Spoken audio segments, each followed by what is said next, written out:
आचरण या जो राजकीय विभाग से पास ना हो उसे ही काला धन कहते होंगे। तो काला धन काला ही रहता है, कोई व्हाइट नहीं कर सकता उसे। जमा कर लो, एक समय आएगा कि ट्रक में लद के सब चला जाएगा, तुम भी लद के चले जाओगे। अगर वो समय ना आया तो यमराज के दूत तुम्हें ले जाएंगे, सब यही पड़ा रहेगा। होश में चलो। दान किसे कहते हैं? खूब मेहनत करो, धर्म से कमाओ, फिर उससे एक रोटी की व्यवस्था किसी की भी कर दो, उसे सतदान कहते हैं। लाखों बेईमानी से कमाए, अधर्म आचरण से दूसरों को चूस चूस के ऐसा दुख दे कर फिर सोचा कि लाख में 10,000 दे देते हैं, व्हाइट हो जाएगा। व्हाइट नहीं हो जाएगा, ये और तुम्हारे ऊपर आक्रमण कराएगा, क्योंकि जिनको दे रहे हो उनकी भी बुद्धि तो भ्रष्ट होगी, तो तुम्हारा अधर्म बनाना, हाँ व्हाइट नहीं होगा, फाइट होगी। अब मार पिटाई शुरू करवाएगा, वो ऐसे आचरण करवाएगा, जहां जाएगा वहां खोपड़ी फोड़ेगा। उसका परिणाम जब आपके आएगा तो आपकी खोपड़ी फूटेगी। व्हाइट तो तब हो सकता है जब व्हाइट चलो। व्हाइट का तात्पर्य होता प्रकाश, श्वेत, ये लक्षण सतोगुण का। सात्विक भाव से चलो, मेहनत की कमाई से, पसीना चुहा के खूब मेहनत किया और फिर किसी को दिया, तुम्हारा परिवार उन्नतिशील रहेगा, तुम्हें लोक परलोक में सुख प्राप्त होगा। अन्याय से कमाए हुए धन का दान पतित कर देता है, पतित कर देता है। अब इसमें एक उपाय है, मुझे पता नहीं था, प्रमादवश मेरे से गलती हो गई, कभी जीवन में गलती नहीं करूंगा, अब सुधार के लिए करो, हो जाएगा। मुझे पता नहीं था, मैंने कभी सुना ही नहीं था, बस यही था कि धन प्राप्त करूं, धन प्राप्त करूं, और गलती हो गई। अब मुझे पता चला कि मैंने गलत किया है, तो आप अब लो नशानी, अब ना नशे करो, गौ सेवा, संत सेवा, ठाकुर सेवा, गलती आगे से नहीं करूंगा। ये एक सूत्र बहुत बड़े, अवलो नशानी अबना नशे, ये सबको पावन कर देता है, सब कुछ पावन कर देता है। पर ये ऐसा नहीं कि हम 100 कमा रहे हैं बेईमानी से तो 10 देते रहेंगे तो 90 व्हाइट होते रहेंगे, ऐसा कदापि कहीं नहीं लिखा। ये शास्त्र है, तस्मात् शास्त्रम प्रमाणन्ते। कई बार लोग प्रश्न करते हैं इस विषय का, ध्यान से सुन लो। अन्याय से कमाया हुआ धन अगर उसे हम दान भी करते हैं तो वो पतित ही करेगा, गिराएगा ही, किसी काम का नहीं है।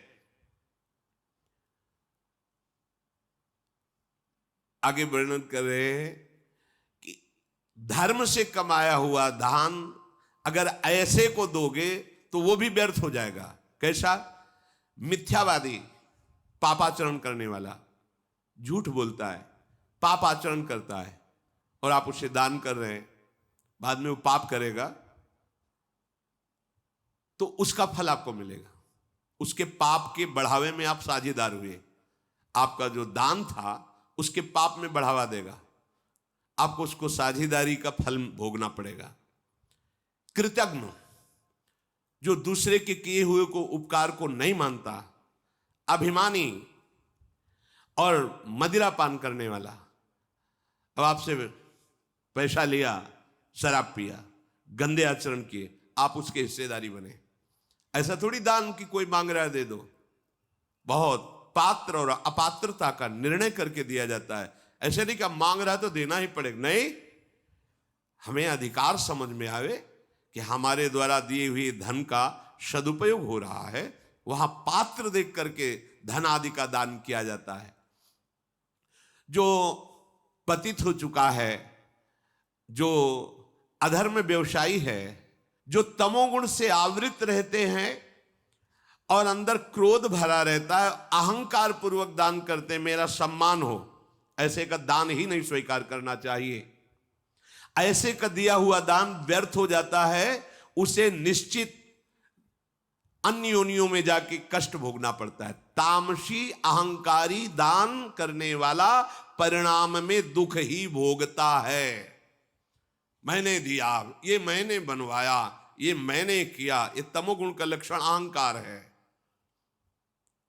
श्रेष्ठ मंत्रवेत्ता, सतमार्ग में चलने वालों को दैन्य होकर छुपा कर दान देना, ये उत्तम लोगों की प्राप्ति कराने वाला है। देखना है, धर्म से चलता है, हम जो धन देंगे उसका धर्म में प्रयोग होगा।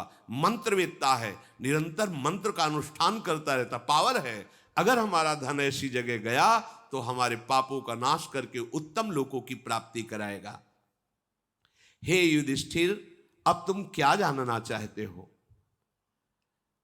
तो वो जो 4 वर्ण है, क्या सभी को दान ग्रहण करना चाहिए या किसी विशेष धर्म पालन करने वाले को ही दान देना चाहिए? इस विषय में मैं जानना चाहता हूं।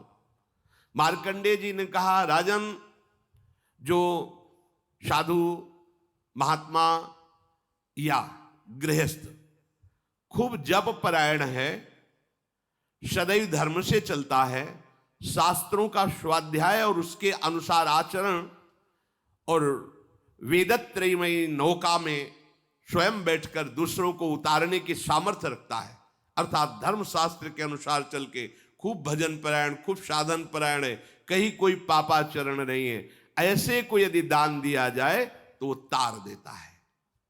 ये दान उसको जितने भी अपराध उन सब से तार देता है।